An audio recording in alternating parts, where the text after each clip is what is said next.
Hey everyone, welcome back to the Schoolhouse Rocked podcast. This is Yvette Hampton, your host, and I am super excited to be with you again today. Thank you for taking the time to spend 30-ish minutes or so of your day with me to get some just great encouragement for your journey of homeschooling. Maybe some of you are just thinking about homeschooling. Some of you have been homeschooling and you just need some more encouragement. And today's podcast is no different than any of the others. I have a great guest on today. His name is Tim Lambert, and he's the president of the Texas Homeschool Coalition. And they are a huge organization of homeschool leaders who come together to support homeschooling in Texas. So Tim, welcome to the show. I'm so glad to have you on. Well, thank you, Yvette. I'm glad to be with you. Thanks for having me. Yes, it is an absolute honor to talk with you. We, over the past several months, we have become very excited and very aware of what the different state organizations are in the various states around the country. It's been so exciting to meet so many of you and learn about the ministries that you have there. Talk to us a little bit about, well, first introduce us briefly to your family and tell us how many kids you have and how long you've been in this homeschool world. Sure. So my wife and I have been married for about 42 years, and we have 4 children, 2 boys and 2 girls. They're in their 40s to 30s, and we have 7 grandkids, and they all are homeschooled, and we're very excited about where the Lord has us, and we're kind of laying the foundation for the next generation. So we're happy to be where we are. Yes, well, it is great to have you where you are because you've been in this for quite some time. You started homeschooling back in the 80s, right? That is correct. You know, we homeschool dads always say we homeschool, but we all know that our wives do the heavy lifting, but it's still a cooperative effort. It absolutely is. And actually later on in the show, I would love for you to talk to some of the dads, those homeschool dads who need encouragement as much as the moms do. Tell us why you got into homeschooling in the first place. You know, my story is a little bit different. A lot of the stories that I hear from dads is mom usually gets the vision and she's the one that goes to dad, and her husband says, I would think we ought to do this. But I was in sales and traveling a lot, and I heard a Focus on the Family program with James Dobson about homeschooling, and I came home and said, honey, this is a great thing. We really should homeschool. And she looked at me and she said, we? So we began to look at that option. Our oldest son has a November birthday, so he was one of those kids that we struggled with. We were told you shouldn't put him in a younger, so he was academically progressed. So we had a wonderful Christian woman who had taught in the public schools for 30 years and private Christian schools for 10. And a friend of ours at church got a small group. So he was in a little group of 4 or 5 kids for his kindergarten and first grade year. And so by that time he was first grade age, he was doing second grade work. And so the Lord kind of backed us in because all the Christian schools basically you either repeated the coursework with your age group or you went ahead. And so because of that circumstance, I think we were open to exploring homeschooling, and we began to do that. And we said, you know, we'll just do this for a year, and we did it for another year. And before long, it was a lifestyle, and helped start our local support group back in 1984, and got associated with the state organization in 1986, and became the executive director in 1990. So it's been a long, fun road. Yeah. So there already was a state organization in place when you started. Yes, that is correct. So the state organization was established by a couple who were both attorneys, and they were kind of the grand masters of homeschooling, and they fought in the early days in Texas. Attorney General said homeschooling was illegal and people were being prosecuted, so it was a very negative environment. And so they led the organization in those formative years, and I came in 1990 and became the executive director. And we started with a Mac computer and a phone line, and our kids were our staff. Nice. So we're on from there. Did you ever get into any kind of legal trouble? How did you handle that with your family? You know, we were prepared. We spent almost all of our group meetings in the beginning. We talked about what the law was and how to avoid these problems. And So there were a lot of people in those days who didn't let their kids go out in the yard until after 3 o'clock. And but I've always been kind of an assertive person, and so we had a plan. Our plan in those days was if somebody came to the door, then Lindsay was to not answer the door, and after they left, she would get in the car and head to New Mexico. Mm-hmm. And when she got there 100 miles away, she would call me. That was, of course, before cell phones and that kind of thing. So we were prepared for that, and I kind of led locally and talked to the local superintendent and those sort of things. And later, as I became the executive director, we took that leadership to the state level. Mm-hmm. I can't even imagine, being in the time that we're in today with homeschooling and the freedom that we have, and not just the legal freedom that we have, but the way that it's accepted in society. It's hard for me to imagine living in a time like that, which was not that long ago. That was when I was a child. I'm 44 years old. And so that was my childhood. And we knew just a couple people homeschooling at that time. But, today, I take my kids out all the time. Sure. And not only do we not get in trouble for it, I cannot believe how many times people will say, oh, did you have the day off of school today? And my girls will say, no, we're homeschooled. And they'll say, oh, you're so lucky, that is almost always the response that we get, is that people say, wow, that's great. If I could have homeschooled my kids, I would have, or I would homeschool my kids, but I don't have the patience for it. And that's a whole different topic. Yeah. Then I want to say, oh, well, I don't either, but God gives it to me. But it's amazing to think back that it was just not that long ago that it was a really different time.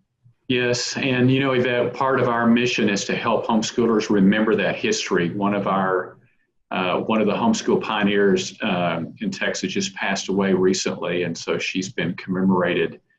But we recognize that we have a 501c3 education organization, a 501c4 advocacy organization, and a political action committee. So we work in the political arena and the legislature because we have to protect our freedom. Right. But we also try to help the homeschool community know our history, because if we're not vigilant and proactive, we could lose that freedom. And there's a lot of opposition today across the country.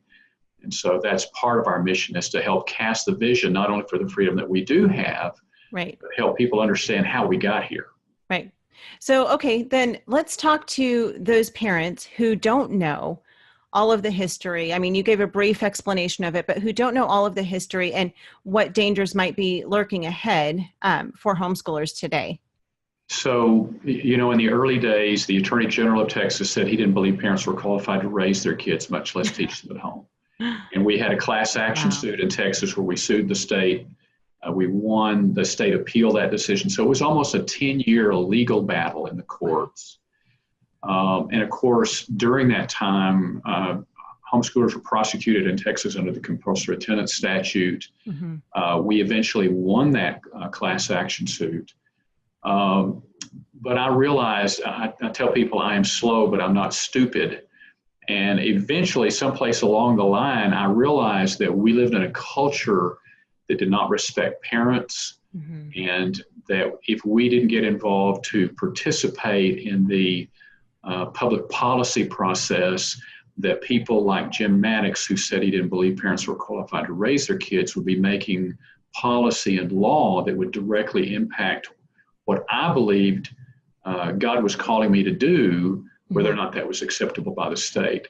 Right. So we talk to new homeschoolers like you do, and the mom's eyes are glazed over, and she just wants to talk about learning styles and how you choose curriculum, right, and how do you organize your day and those sort of things. And I like to talk to the dads and basically say, it's our responsibility as husbands and fathers to know what the law is, be prepared. We pretty much won the battle with the school districts and the truancy officers, but CPS is a real problem for us today.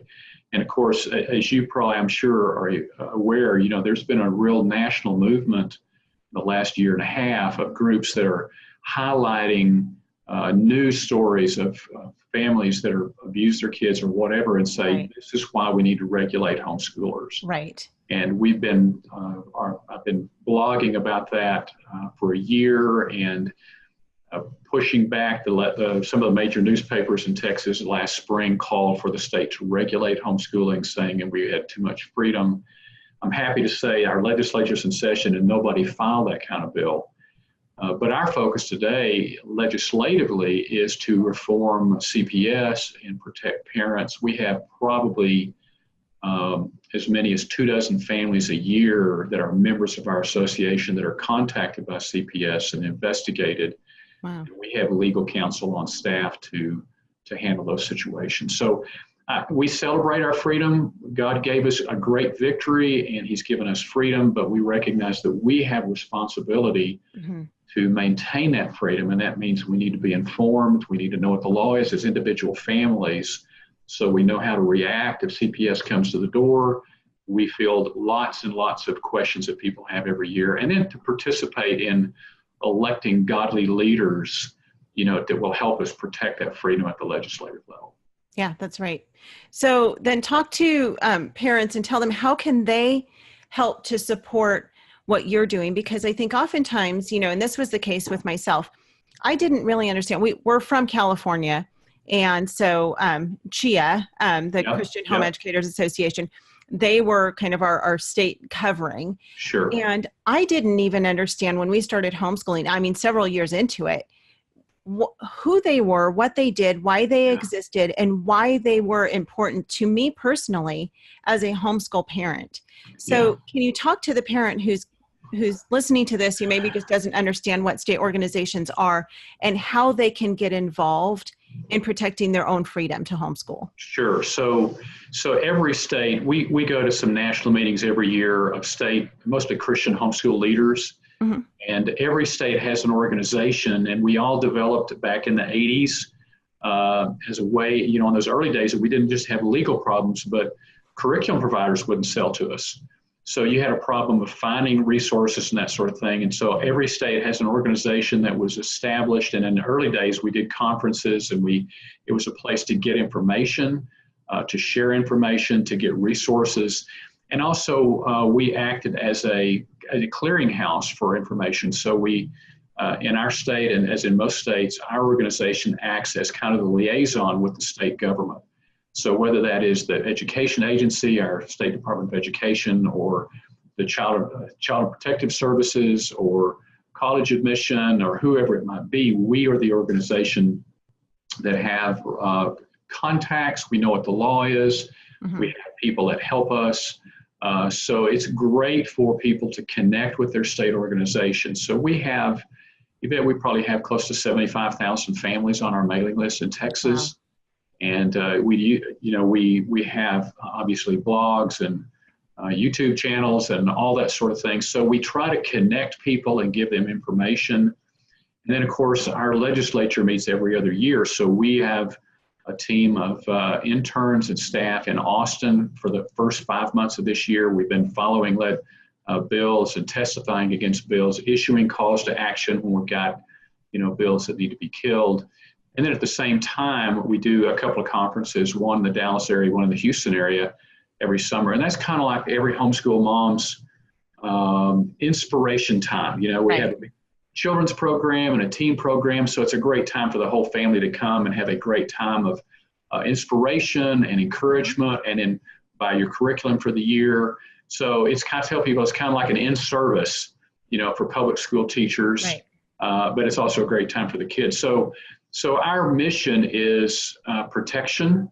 It's also inspiration and education.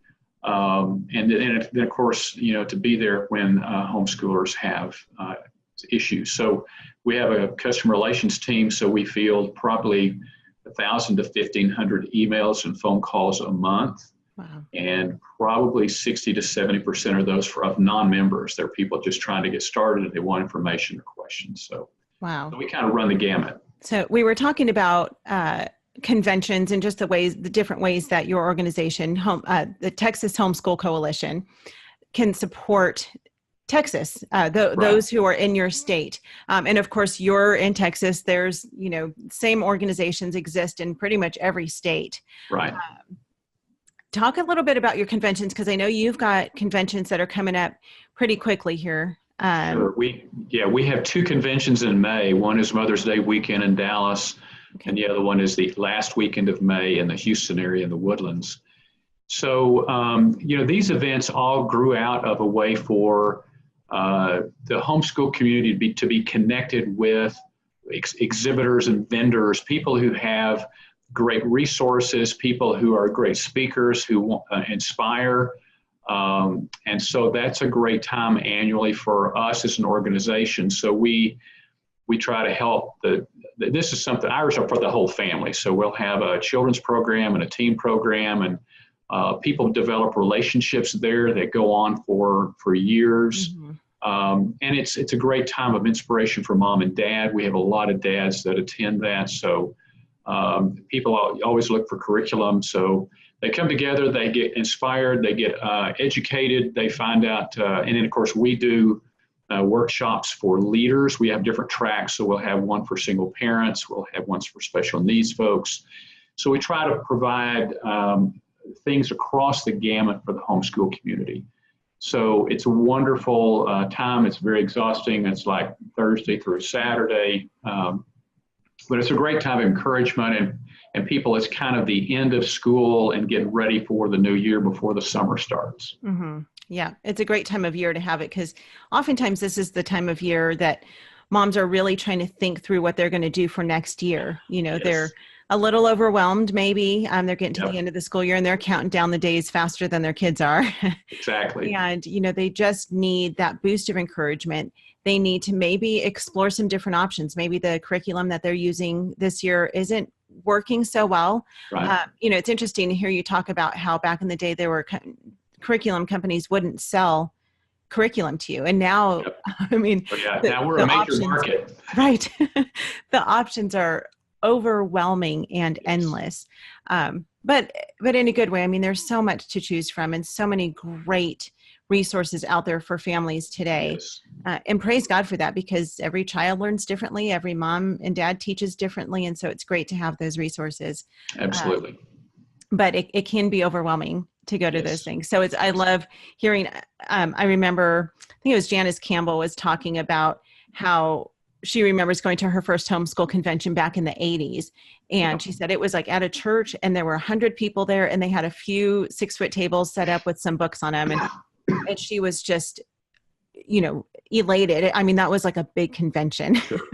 So I want to speak on behalf of some of the vendors that go to these conventions. And I'm not one of them, so I'm going to just speak for them and to encourage those who go to conventions.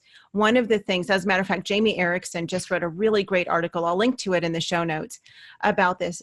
These vendors, and again, this is something I didn't realize until we were well into homeschooling. Most of the curriculum vendors that you see at these conventions are nothing more than moms and dads who saw a need, created a curriculum to go with whatever their need was, and develop this stuff to serve the homeschool community. And so they go to these conventions. It's very expensive. You have to pay for travel and hotel and your booth and everything that goes along with it, in hopes of being able to encourage the homeschool community through the sales of their different products that they have. And what a lot of people are doing today is they go and look at the products, they touch it, they feel it, they open it, and then they go find it online somewhere for $5 less or $10 less. Yeah.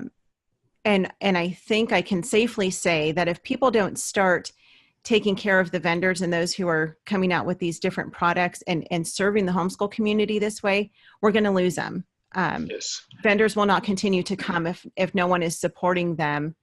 And everyone's just buying used curriculum and buying it from other places where it's a whole lot less expensive. Yvette, I couldn't agree more. And in a lot of states, the smaller states, these conventions are dying. Mm-hmm. That is exactly the reason, folks.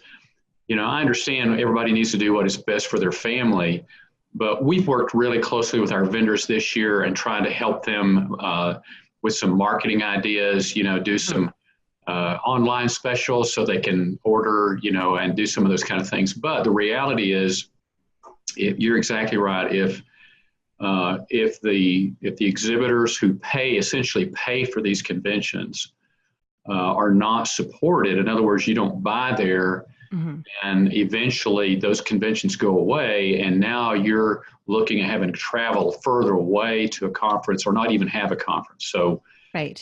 We recognize, we value our exhibitors and our vendors. They are the reason we do these conferences. And so thank you for bringing that up. And I just want to put an exclamation point on that to encourage people. It's a great time to come. And, it's not uncommon for us to hear about the Buy America, Buy in America. What we like to say, buy in the convention. Right. So we want to support those folks that are supporting us. That's right. And if you think about the whole cycle of how this whole thing works, I fully understand we have to be the best stewards of what God has entrusted to us financially. Sure. As most homeschool families are, we are typically a single income family on a tight budget, because most homeschool families are single income on tight budgets. Sure. And so they need to be good stewards of their finances. However, think of it this way. You're really supporting yourself by purchasing at the conventions, because as people purchase curriculum and products and such at conventions, then those vendors will be able to continue going to conventions, which then support the state organizations. And those state organizations use those conventions to help support their organization that then supports the homeschool families. That's exactly right. Very, very much needed. It's critical. It's critical that we support our different state organizations. And so by spending an extra $5 or $10 to purchase products at the conventions, you're really supporting your own freedom to homeschool in your state. That's exactly right. Exactly right. And I would go further than that and say these state organizations are the watchdogs in your state, that are watching the legislature or what happens with the litigation or all those sorts of things. And if we lose a state organization, now you not only don't have a conference anymore, but you don't have a guard dog watching for your freedom. Right. That's absolutely right. And so for those listening, it is critical. Support your state organizations. I would love to talk a little bit about your role as a father, as a Christian leader of your home. I think that so many people don't realize it, and oftentimes dads don't realize how very important their role is as the leader of their home. And especially when it comes to homeschooling, they think, well, my wife is the one who does all of the schooling. I go to work and provide so that she can do that, which praise God for that. I'm so grateful for dads who support their wives in doing that. But what would you say to the dad who is maybe he's not sure about this homeschooling thing? He's heard about it, but he doesn't think his wife is capable. He doesn't think she's organized enough. What would you say to that dad? How can you encourage him? So I would, as a Christian, if you go back to Deuteronomy chapter 6 and you look at the exhortations there that God through Moses is laying out to the nation of Israel, is a very clear exhortation to the father to teach things to your children when you rise up and when you sit down and when you walk in the way.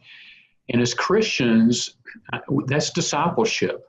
We are not moms, but dads are exhorted by the Lord to raise up our children in the nurture and the admonition of the Lord.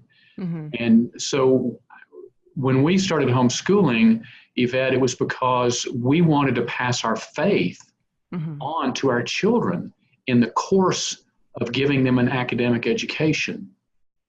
And as the years rolled on and we began to enjoy the blessings and the fruit of homeschooling, I have come now at the end of where most people are in the homeschool journey to say the greatest benefit of homeschooling for our family was not academic. It was the relationships that we had with each other. It was the ability for us to spend time in knowing our children and raising them in the nurture and the admonition of the Lord. Yeah. And as a father, what I say to homeschool dads is, one day we are going to stand before the judgment seat of Christ, and we're going to give an account of how we handle the responsibility that God gave us as husbands and fathers. And part of that for me is enabling my wife to homeschool. Yeah. So most of us dads don't do much of the teaching, but I used to say, we're the superintendent.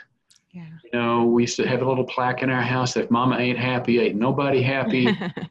And so I think it's the husbands who God has given us the responsibility and really the ability Mm-hmm. to help our wives homeschool. I tell dads that moms will generally not homeschool for the long term if they don't have the active and assertive support of their husbands, because moms get overwhelmed. Mm-hmm. They have a hard time prioritizing, and they need us as husbands to say, honey, you can't do everything. Yeah. You got to cross some things off the list here, or to encourage them and spend time talking about our kids and what do we need, what are decisions, what curriculum we need to make, all those sort of things. And I tell dads when I talk to them that usually homeschooling is the mom's choice, but if we do it well, it is a dad's legacy. Yeah. To raise up a godly family that can carry on that legacy. I love that. And I love that you say you can't do everything, because I think oftentimes dads expect that, well, mom's home all day, and so she should be able to do it all. She should be able to keep the house clean and have dinner on the table and homeschool the kids and, have all the grocery shopping done and the doctor's appointments gone to. And it's not possible to do everything. Yeah. And I think that's definitely one of the main concerns that dads often have, is what's going to fall apart. And they're afraid of that. It scares them that something in their family is going to fall apart. But instead of saying what's going to fall apart, looking at how is this going to benefit our family, and how is this going to benefit the eternal security of our child. And I mean, not that homeschooling is the gospel. We say that all the time. Homeschooling does not save our children by any means. Jesus is the gospel. Amen. But allowing your wife some grace and not expecting her to have everything in order all the time, because it's never going to happen. Sure. Well, and Yvette, what I think dads who have those fears, many dads do not, they see homeschooling as an academic alternative. Mm-hmm. When they begin to see that this is a spiritual decision that will help me disciple my child into maturity and a godly Christian, mm-hmm. then they begin to see, okay, that's important. Yeah. So now I prioritize that, and how do we have to work around all these other things? How do we do when our kids were older, they had to clean the house, and, so you make adjustments because this is a priority, because it's not just about academics. It's about discipling my children and laying a foundation for them for the future and for eternity. Yes, that's right. That's absolutely right. And I would say to any of the dads who are listening right now, encourage your wives. Come home and ask her, what can I do to encourage you? How can I serve you right now? Whether it's dishes or laundry or, getting the kids bathed and ready for bed, or my favorite, take the kids and let your wife go out and have coffee with a friend, or go walk around, the mall or the park or something. Mommies need breaks too. And so I think dads who do that they're my heroes, and my husband does that. He's fantastic. He's great at serving our family. Though we're together all the time. So yes. Yvette, one of the things that I recommend dads to do is read the book, The 5 Love Languages by Dr. Chapman. Mm-hmm. That just revolutionizes, because when you talk about what you can do for your wife, we need to prioritize that. And if her love language is, and most of the time it is different from yours, mm-hmm. then you're loving her in your love language, and it's not connecting. Right. So that book was really revolutionary for me to help me understand how to love my wife in a way that she felt loved. Yeah. So this is a great book. Yes, that is a fantastic book, and we'll put a link to that in the show notes as well. We are out of time, unfortunately, for the podcast, but tell people where they can find you. Where can they learn more about Texas Homeschool Coalition and your conventions that you have coming up? Well, it's a THSC.org. So you can find us on the web. You can find we have a YouTube channel and a Facebook group. So we're everywhere. So please join us, and we're glad to help people. Okay. And what do you have on your YouTube channel? I didn't know that you had a YouTube channel. So we have a YouTube channel. So we have all sorts of videos. We actually did years ago, we did a documentary with some of the pioneers of homeschooling in Texas. So it's kind of a history of homeschooling. Cool. And then we have we've YouTube videos of the work we're doing in Austin at the legislative session, different animated videos about the history of homeschooling in Texas. So just a plethora of different videos. Okay, that's great. We will link back to that for sure as well. So thank you so much, Tim, for your time. Thank you for what you do to support homeschooling. I know that you primarily work in Texas, but I know that your work is spread, it ripples throughout the rest of the country. And you are a great blessing to all of the people that you're serving in the homeschool community. Well, thank you, Yvette, and thank you for what you guys are doing. We'll continue to pray for the movie, that y'all will get that out, and it'll be a great, great blessing to God and his people. Thank you so much. It's all for his glory, and we're excited about what he's doing. So, and thank you guys for listening to the podcast today. I am so glad to spend part of your day with you. Continue to pray for us. God is doing great things with us here at Schoolhouse Rocked, but we have a lot of crazy things going on. So if you are not subscribed to our newsletter, please go and subscribe to that. It's just go to schoolhouserocked.com, and on the right-hand side, you'll see just a little form there that you can fill out. That the addresses only go to us, but we would love to have you subscribe to that so that we can keep you up to date on everything that we have going on. But we would absolutely covet your prayers right now as we are trying to work through production and get this movie done and into theaters. So have a great day, you guys, and we will see you next week.